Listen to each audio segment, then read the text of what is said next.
Assalamualaikum warahmatullahi wabarakatuh. Para pendengar dan peminat kuliah-kuliah yang saya berikan di dalam kaset ini, saya mengucapkan selamat mendengarkan dan selamat memperhatikan. Hari ini yang akan saya bicarakan di dalam kaset kita ini ialah soal puasa yang kita hadapi sekali di dalam setahun, yaitu pada bulan Ramadan, bulan yang ke-9 menurut hitungan tahun Hijrah. Tuhan bersabda di dalam Al-Quran, A'udzu billahi minasyaitonir rajim. Kutiba 'alaikumus shiyamu kama kutibal ladzina min qablikum la'allakum tattaqun. Ayyaman ma'dudat. Telah diperintahkan oleh Tuhan kepadamu mengerjakan puasa, sebagaimana telah diperintahkan pula hal yang demikian ini kepada umat yang terdahulu daripadamu. Maksudnya ialah supaya kamu bertambah takwa kepada Allah. Dan bilangannya pun tidak banyak. Ayyamam ma'dudat, pada beberapa hari yang dapat dihitung. Maksudnya bulan Hijriyah itu atau menurut perhitungan bulan 29 dan 30. Berbeda dengan Syamsiah, perhitungan matahari antara 30 dan 31, dan satu yang 28. Sekali 4 bulan, 4 tahun jadi 29. Maka di dalam perhitungan bulan itu, datanglah perintah puasa kepada kita. Maksud puasa itu disebutkan lagi, la'allakum tattaqun, supaya hubunganmu dengan Allah itu selalu terpelihara, hubungan yang baik. Sebab kita semuanya mengakui bertuhan kepada Allah, mengakui sebagaimana kebanyakan kita kaum muslimin bahwa kita orang Islam. Tetapi pengakuan saja belumlah cukup kalau tidak dituruti dengan perbuatan. Perbuatan itu menambah teguhnya hubungan kita, menambah kesadaran pada diri kita sendiri tentang hubungan kita dengan Tuhan. Itulah maksud la'allakum tattaqun. Karena kita dapat memperhatikan sendiri berapa banyak orang yang mengakui memeluk suatu agama, tapi tidak ada getaran ke dalam jiwanya sendiri pemelukan agama itu. Kita disuruhkan sekali atau sebulan di dalam setahun mengokohkan hubungan dengan Allah dengan mengerjakan perintahnya, mengerjakan puasa. Bagaimana dikatakan bertambah teguh hubungan dengan Tuhan? Karena di dalam mengerjakan puasa itu kita insaf bahwa yang memerintah kita tidak yang lain melainkan Tuhan. Tiap-tiap kita barangkali akan merasakan kalau sekiranya ada orang lain selain Allah yang melarang kita makan siang hari, kita tidak akan setia menuruti perintah orang lain itu. Kita cuma setia menuruti perintah Allah. Di sini timbulnya kontak antara diri sendiri dengan Tuhan. Apabila kita telah mengerjakan perintah Tuhan itu dengan insaf, timbullah perubahan dalam jiwa kita sendiri. Kita tidak merasa kesepian lagi dalam hidup ini. Kita merasa ada hubungan dengan Tuhan. Inilah maksudnya la'allakum tattaqun itu. Supaya kamu bertambah teguh hubunganmu dengan Tuhanmu. Kemudian dikatakan pula bahwa bilangannya tidak banyak, tidak terus-menerus sampai 6-7 bulan, atau tidak terus-menerus sampai hubungan 1 tahun, tidak. Cukup sebulan Ramadan saja. Sebulan itu sudah cukup. Kita mengerjakan dengan penuh keinsafan. Melaparkan perut kita. Kita tidak minum, kita tidak makan. Dengan kesadaran. Para peminat kuliah-kuliah ini yang berbahagia. Ada orang mengatakan, katanya, kita mau bebas, kita mau merdeka. Sekarang kita dilarang makan, dilarang minum siang hari. Bukankah itu mengurangi kemerdekaan kita? Menghambat kebebasan kita? Ini ada yang bertanya begini. Tetapi saya akan menjawab sebaliknya. Dengan mengerjakan puasa ini, kita terang-terang memupuk kemerdekaan jiwa kita sendiri. Saya sendiri, kalau tidak makan pukul 7 pagi paling lat, nasi agak setengah piring, kopi susu agak semangkuk, itu saya jadi bodoh. Tetapi di dalam bulan puasa saya dapat menguasai diri. Pagi saya tidak minum, tidak makan. Sesudah saya makan sahur, kemudian disambung dengan sembahyang subuh, saya tidak makan, tidak minum lagi 1 hari lamanya. Saya dapat menahan diri. Misalnya kira-kira pukul 2, badan sedang capek, sedang payah, sedang lelah. Kembali dari mana-mana, pulang ke rumah. Didapati anak-anak tidak ada di rumah, dia sedang bermain-main. Ibunya pun sedang tidur. Kita masuk ke rumah, tidak ada orang lain. Di dinding terletak kulkas, di sana tersimpan minuman-minuman yang sejuk. Dibuka kelihatan minuman itu. Tapi kita dapat menguasai diri walaupun anak tak melihat, istri tak melihat. Kita bisa tidak mau minum karena Allah yang melarang minum. Inilah hikmat puasa.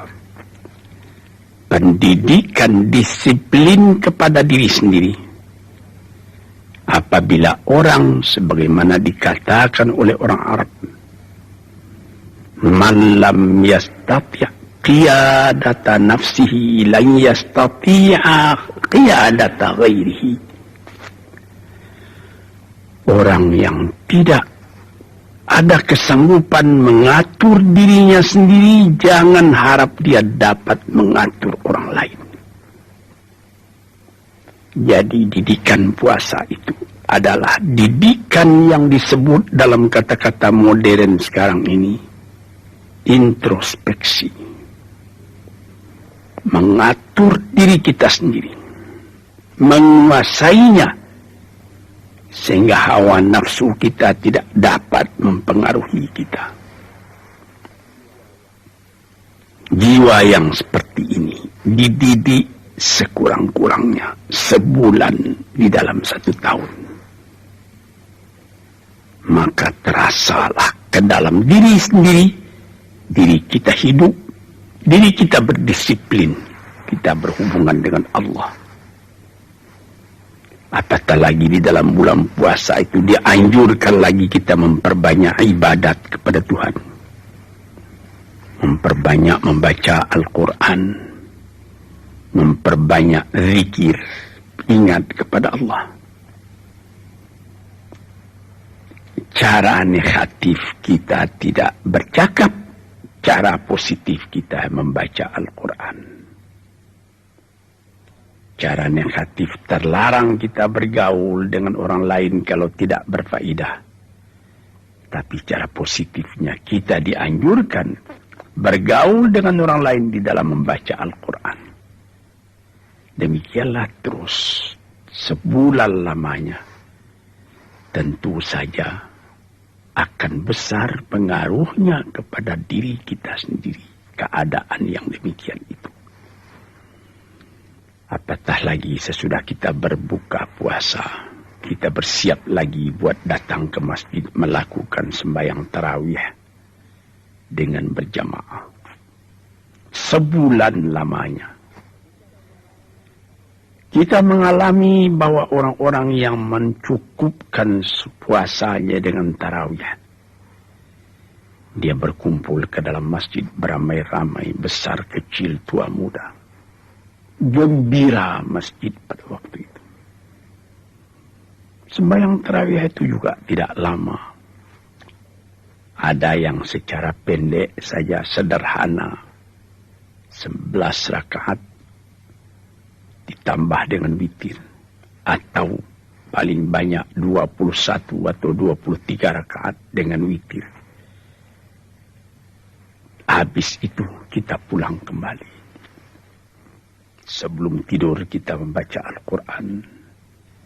Agak setengah juz. Sebulan lamanya. Terasa pada siang hari lapar badan. Terasa pada malam ini rapatnya hubungan silaturahim. Dengan kawan-kawan. Dengan masyarakat. Yang sekampung sehalaman dengan kita. Ditambah lagi bulan puasa tadi bertambah sehari, 2 hari, 3 hari kita mengerjakan puasa. Timbul lagi ingatan. Apa ingatan? Membagikan zakat fitrah. Apabila bulan puasa sudah habis atau hampir habis. Kita mengeluarkan zakat fitrah. Zakat diri. Besar dan kecil, tua muda. Memberikan. Entah beras kah, atau harga seharga beras 2,5 liter, 2,5 kilo, atau 3,5 liter. Dengan itu, tiap-tiap orang tidak ada yang berniat meminta. Tapi tiap-tiap orang berpikir, bagaimana saya bisa memberi? Bertambah iman orang, bertambah dia berpikir buat memberi. Bertambah lemah iman orang, dia berpikir buat meminta.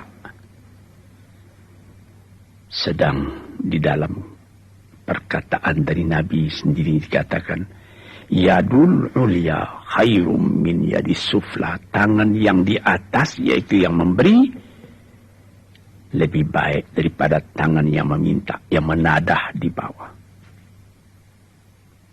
Bertali dari sini kekuatan iman dengan cinta kepada sesama makhluk dididikkan dalam bulan puasa.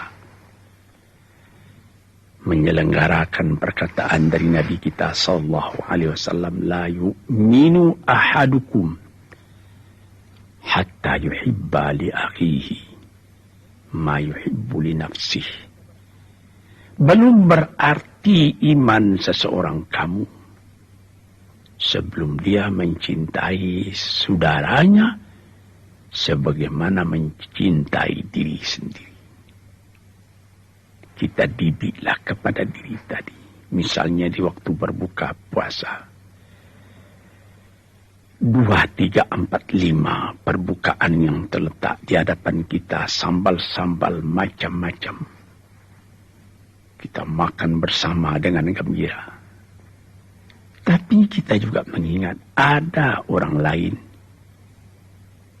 yang puasanya itu lebih lama dari kita karena tidak ada yang akan dimakan.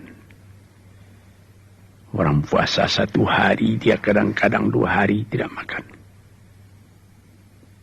Nah, di sini, dalam rasa cinta tadi, kita disuruh rapat hubungan dengan yang saya katakan tadi, bertarawih. Di dalam bertarawih itu kita bersaf, sembahyang bersama-sama. Di waktu sembahyang itu kita dapat melihat mana kawan kita yang hidupnya itu kurang dari sederhana. Mencari beras 1 liter, 2 liter 1 hari bukan main sukarnya.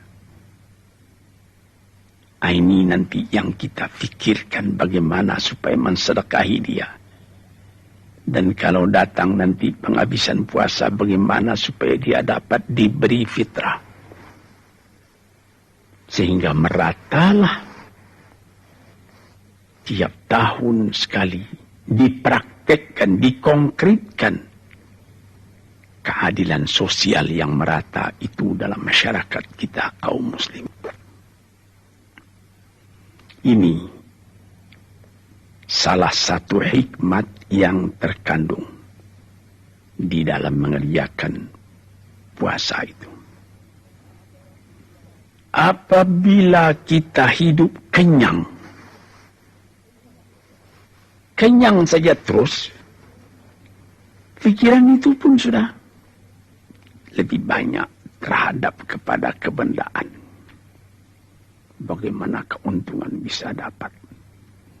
Tetapi apabila perintah puasa sudah dikerjakan erat, walaupun orang kaya berjuta-juta uangnya, berhektar-hektar tanahnya, berpuluh pintu rumah sewanya, namun dia wajib merasakan sebagaimana yang dirasai oleh orang lain, lapar karena puasa. Di situ dia juga bisa berpikir, sedangkan cuma lapar 1 hari aku pun lemah. Bagaimanalah umat, bagaimanalah rakyat, bagaimanalah kaumku yang kadang makan, kadang tidak. Mencari sesuap pagi, sesuap petang, bukan main susahnya. Ini salah satu hikmat yang terkandung di dalam mengerjakan puasa itu. Dan kita di waktu itu disuruh juga memperhatikan bahwa di samping perut kita yang kejang, yang kenyang, keenakan hidup, kemewahan, kita juga mesti bagaimana mengenyangkan rohani jiwa dengan mendekati Allah Subhanahu wa Ta'ala, dengan melaksanakan perintahnya, dengan menghentikan larangannya. Inilah hikmat yang terkandung di dalam mengerjakan puasa itu. Di situ terasa naiknya tingkat iman kita. Kita tidak lagi semata-mata memikirkan bagaimana supaya perut berisi. Kita juga memikirkan bagaimana supaya jiwa berisi. Sesuai dengan hadis yang pernah disabdakan oleh Nabi kita. Man shama Ramadana imanan wa ihtisaban, ghufira lahu ma taqaddama min dhanbihi wa ma ta'akhkhara. Barang siapa yang puasa bulan Ramadan dengan iman, wahtisaban, dengan perhitungan keadaan diri sendiri, perhitungan berapa baru kebajikan yang dapat saya amalkan dalam dunia ini, berapa kelalaian dan kelengahan dalam hidup saya, bagaimana saya bisa mengisi hidup itu dengan nilai-nilai yang tinggi yang akan membawa kebahagiaan saya hidup di dunia. dan kebahagiaan pula di akhirat. Kalau kita kerjakan puasa dengan demikian itu, Tuhan Allah berjanji akan diampuni dosa. Ghufira lahu, akan diampuni baginya ma taqaddama min dzambihi, kalau ada dosa-dosanya yang telah terdahulu. Malah ditambah lagi dalam satu hadis, wa ma ta'akhkhara, ada keadaan sesudah puasa khatir-khatir tidak baik dalam hati kita, itu juga bisa diampuni. Apa artinya? Bukan dikerjakan lalu diampuni, tidak mau kita mengerjakan lagi yang tidak diridai oleh Tuhan, sebab kita punya jiwa sudah terlatih dalam bulan puasa. Ini maksudnya. Sebab itu, maka kita fikirkanlah tiap-tiap hari yang kita lalui dalam bulan puasa tadi, malamnya dan siangnya. Sedangkan orang berlatih misalnya P4, berlatih dalam pekerjaan-pekerjaan yang lain. Latihan sebulan itu namanya sudah latihan banyak. Sekarang tiap tahun sebulan, tidakkah akan berubah jiwa kita daripada buruk kepada baik? Tidakkah akan ada perubahan kita, pandangan kita terhadap kepada hidup? Apakah kita akan cuma tinggal rendah? Tidak ada kesadaran, tidak ada keinsafan bahwa hidup yang sejati itu ialah kebersihan jiwa. Usaha menjauhi perbuatan yang buruk, usaha memperbanyak perbuatan yang baik di dalam kehidupan kita. Saudara-saudara, tuan-tuan yang saya hormati, setelah kita bicarakan bagaimana hikmat puasa untuk mempertinggi nilai diri kita sendiri di hadapan Allah, namun agama tidaklah memaksa seorang manusia lebih daripada kekuatannya. Sebagaimana sabda Tuhan, la yukallifullahu nafsan illa wus'aha. Tidaklah Allah Ta'ala memberatkan kepada seseorang, kepada satu diri, beban yang dia tidak sempat, tidak kuat memikulnya. Sebab itu dalam hikmah yang tertinggi mengerjakan puasa itu, pengecualiannya pun ada. Itulah kasih sayangnya Allah kepada kita.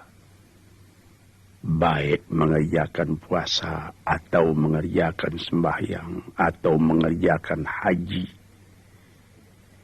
Rukun-rukun, tiang-tiang yang berat, yang menjadi pokok, ada kecualinya.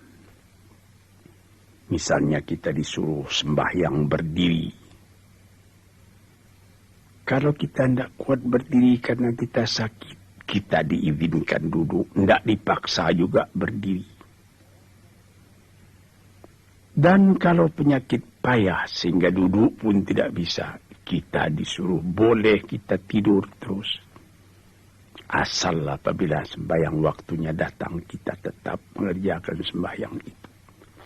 Padahal berdiri itu menjadi syarat tadinya bagi sahnya sembahyang.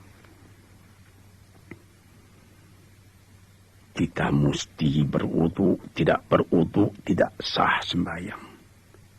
Tapi kalau badan sakit, ada penyakit yang menyebabkan tidak bisa kena air, boleh kita bertayamum, menggosok badan dengan tanah.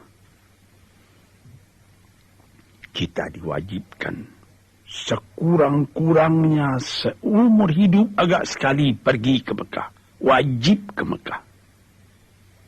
Tapi ada ujungnya. Man istata'a ilaihi sabila.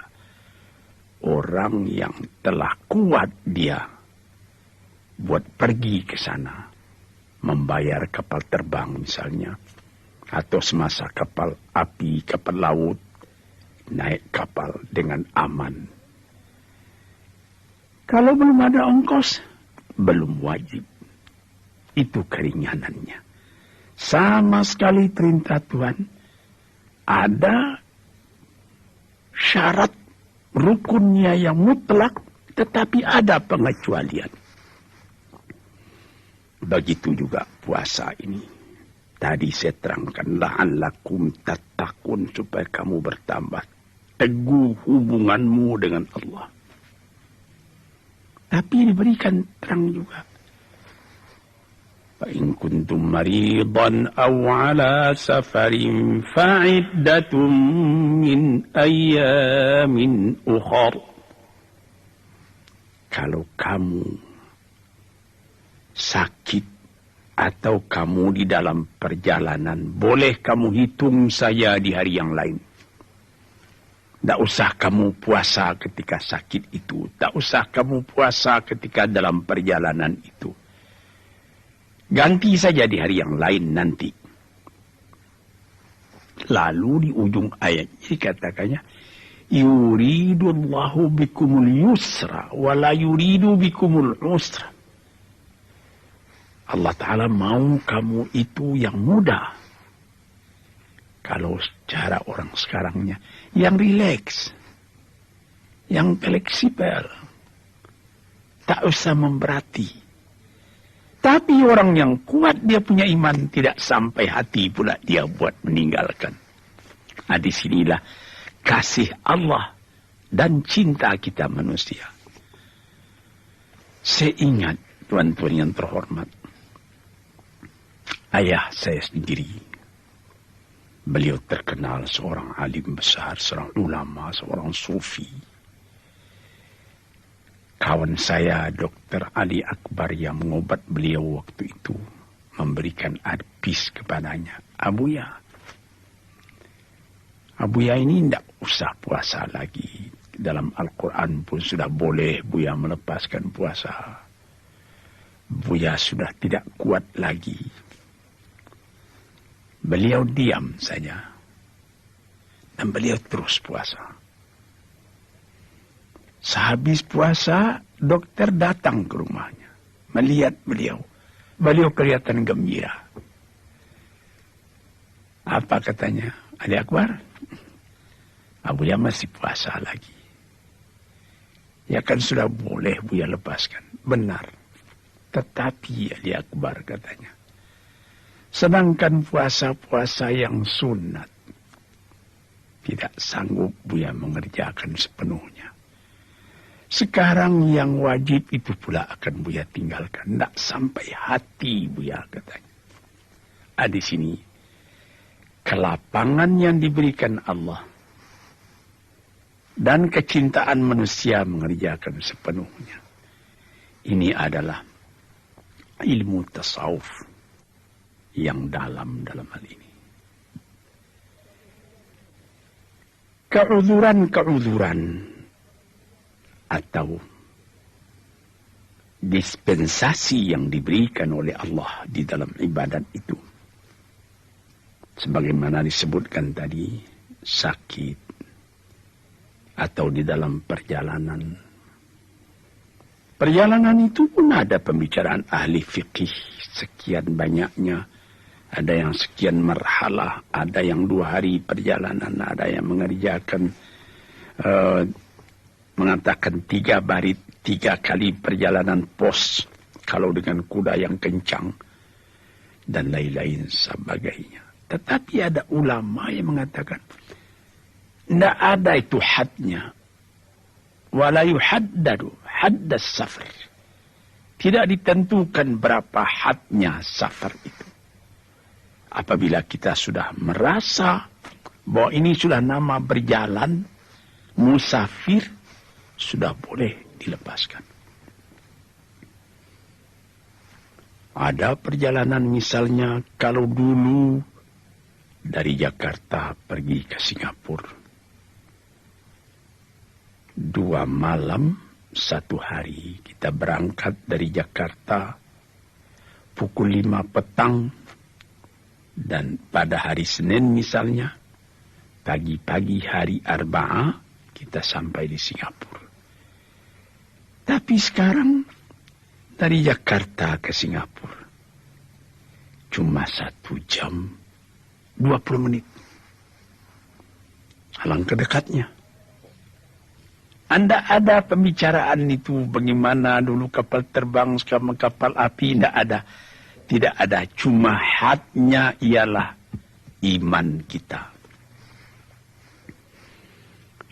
Saudara-saudara pendengar, saya sendiri pernah di dalam bulan Oktober terjadi bulan puasa di tahun 1968, saya ke London. Kalau bulan Oktober itu sudah mulai musim dingin. Jadi kalau musim dingin, pendek siangnya, panjang malamnya. Pukul 7 pagi, saya sahur. Pukul 7 pagi, saudara-saudara yang terhormat, sahur. Nanti pukul 5 petang, saya sudah berbuka di London. Sebab siangnya pendek, malamnya panjang. Ketika itu sedang di London itu, sahabat saya yang saya cintai almarhum Auh Kartahadimaja, saya tinggal di rumah beliau. Buat Buya saya sediakan makanan siang katanya. Buya kan tidak puasa karena musafir. Saya katakan terus terang, saya mau turut puasa. Karena pendek. Terus selama di London itu 10 hari saya punya puasa jalan. Pukul 7 pagi, setengah 8 belum terbit matahari. Coba pikir. Sedang kalau di tanah air kita, pukul 4 itu sudah mesti berhenti makan. Sebab 4:10 subuh sudah datang. Nanti berbukanya liwat pukul 6. Jadi 14 jam saya puasa kalau di tanah air. Di London di musim dingin cuma 10 jam. Nah, barangkali kalau sekiranya saya di London pada musim panas, yang pukul 9 malam, menurut hitungan kita matahari masih ada, mungkin saya pada waktu itu, tapi saya belum pernah di London berpuasa pada musim panas, mungkin pada waktu itu saya tidak akan puasa, menurutkan kelapangan yang diberikan oleh agama yang saya peluk.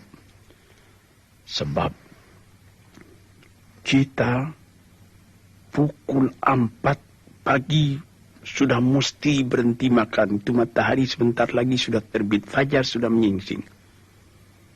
Nanti pukul 9 sampai setengah 10 hari masih terang. Berapa lama kita puasa? Sedang kita musafir, diberi kelapangan oleh Tuhan. Beginilah tuan-tuan yang terhormat, kelapangan-kelapangan itu kita sesuaikan pula dengan pengetahuan kita tentang keadaan musim panas, musim dingin di dunia ini. Hadirin yang terhormat, para pencinta, pendengar kaset yang saya muliakan. Yang lain-lain pun diberi kelapangan. Perempuan yang sedang hamil,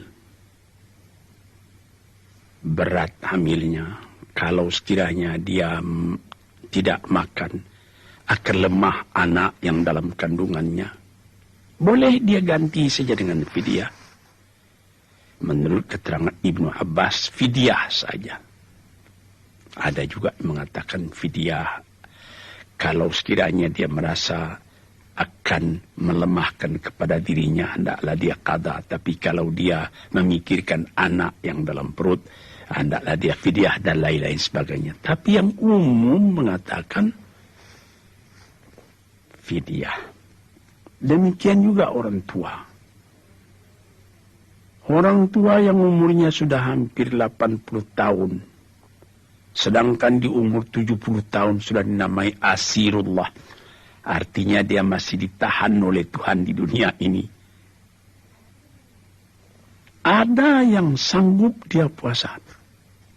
Tapi kalau terlepas, tidak dapat dia mengqada lagi, payah.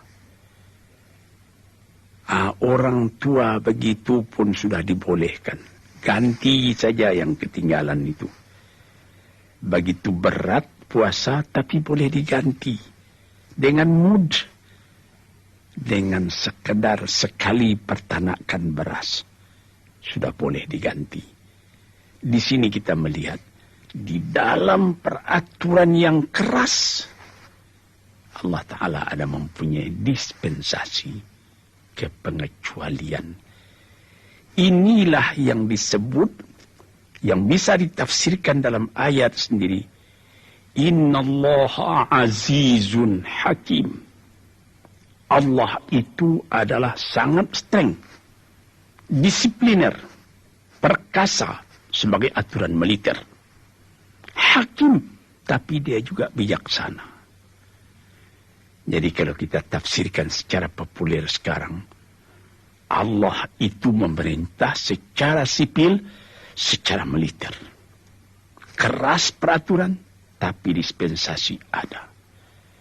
Allah keras peraturan aziz. Dan Allah pun mempunyai kebijaksanaan hakim. Saudara-saudara kaum muslimin yang terhormat. Demikianlah dengan pengecualian-pengecualian itu.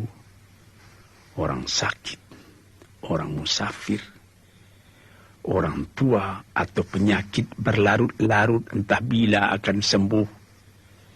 Sebagai orang penyakit TBC, sebagai penyakit MAH, bukan penyakit singgah itu kadang-kadang bertambah lama, bertambah larut. Tidak bisa diqada. Kapan akan diqada? Penyakit bertambah lama, tambah larut. Itu juga boleh membayar fidyahnya. Di sini kita mengatakan melihat bagaimana Allah Ta'ala memberi alasan. Yuridullahu bikumul yusra wa la yuridu bikumul musra. Maksud Tuhan Allah dengan kamu itu ialah yang mudah, bukan yang sukar. Kadang-kadang manusia pun memakai kebijaksanaan seperti ini. Apa misalnya? Ya, misalnya ini juga. Misal secara ringan ada seorang diputuskan oleh hakim dia mesti dihukum mati. Tetapi sebelum hukuman itu dilancarkan lebih dulu diperiksa oleh dokter. Apakah badan orang ini sehat? Jangan sampai dia menjalani hukuman itu dalam sakit. Ini kebijaksanaan ilham daripada Allah kepada manusia. Di dalam manusia menjalankan perintah Allah itu. Adapun uzur itu bergantung juga kepada iman kita sendiri. In kuntum maridan, kalau kamu sakit. Orang lain boleh menaksir. Dokter boleh menaksir. Penyakit ini berat. Tapi orang yang bersangkutan merasa tidak berat. Sebagaimana cerita tentang ayah saya tadi. Dokter mengatakan lebih baik Abuya tidak puasa lagi. Tapi beliau terus juga puasa. Tuan-tuan, inilah beberapa hikmat daripada puasa yang kita kerjakan dengan hati kita yang tunduk, merasai bahwa kita adalah hamba Allah. Wa ma khalaqtul jinna wal insa illa liya'budun. Tidaklah aku jadikan jin manusia dan manusia lain tidak melainkan untuk menghambakan diri, mematuhi perintah dan setia kepada Allah Subhanahu wa taala. Dengan kesetiaan kita itu, sebagaimana katakan pada pendahuluan tadi, menambah naik tingkat martabat kita. Yarfa'illahu alladhina amanu walladhina utul ilma darajatin. Diangkat derajatnya, martabatnya, pangkatnya oleh Allah orang yang berilmu dan orang yang beriman setinggi-tingginya diangkat oleh Tuhan. Berbekas kepada hidup kita sendiri, ketenangan kita melihat alam. Dan kita boleh merasakan sendiri apabila kita kerjakan puasa ini dengan setia, sebudal lamanya, 29 atau 30. Pada hari terakhir, kedengaran takbir, lalu keluar maklumat, baik di radio atau di televisi, mengatakan besok kita sudah berhari raya. Sebagaimana tradisi di negeri kita, di mana-mana kedengaran beduk berbunyi bersaut-sautan. Takbir menggema di mana-mana, di jalan raya, di pelosok jauh, di kampung-kampung. Malah seketika saya ke Irian Jaya, kawan-kawan di sana mengatakan bahwa pada malam takbiran di Irian Jaya itu lebih hebat daripada malam-malam yang lain. Mobil-mobil keluar, berpasangan lilin, berpasangan lampu listrik di muka-muka rumah orang. Di bukit-bukit, di lembah-lembah kedengaran takbir bersama-sama. Besoknya terjadilah Aidil Fitri. Muka kita lebih cerah. Hati kita senang. Kewajiban kita telah kita bayarkan. Perintah Allah telah dilaksanakan. Puasa sudah kita kerjakan. Fitrah pun sudah dibayar. Allahu Akbar, Allahu Akbar, Allahu Akbar. La ilaha illallah, Allahu Akbar. Allahu Akbar walillahil hamd. Allahu Akbar wa la na'budu illa iyyahu mukhlisina lahuddin walau karihal kafirun. Allahu Akbar kabiran walhamdulillahi katsiran wa subhanallahi bukratan wa asila. La ilaha illallah wahdah wa nasara 'abdah wa a'azza jundah wa hazamal ahzaba wahdah. La ilaha illallah wallahu akbar. Allahu akbar walillahil hamd. Fajar menyingsing, matahari pun naik, langit lebih cerah, orang berkerumun pergi sembahyang ke tempat beribadat. Baik ke tanah lapang yang luas atau ke dalam masjid yang besar. Setelah selesai mengerjakan sembahyang, mendengarkan khutbah, kita bersalam-salaman antara satu sama lain. Tidak meminta maaf kepada orang, tetapi memberi maaf. Memberi. Tuan-tuan hadirin, tuan-puan pendengar kaset yang saya muliakan, disinilah terasanya halawatul iman, manisnya iman kepada Allah, berat dipikul, ringan dijinjing. Langit ditengadah, bukit didaki, lurah diterjuni, dicari ridha Allah subhanahu wa ta'ala dalam alam ini. Sekianlah keterangan saya tentang hikmat mengerjakan puasa ini. Assalamualaikum warahmatullahi wabarakatuh.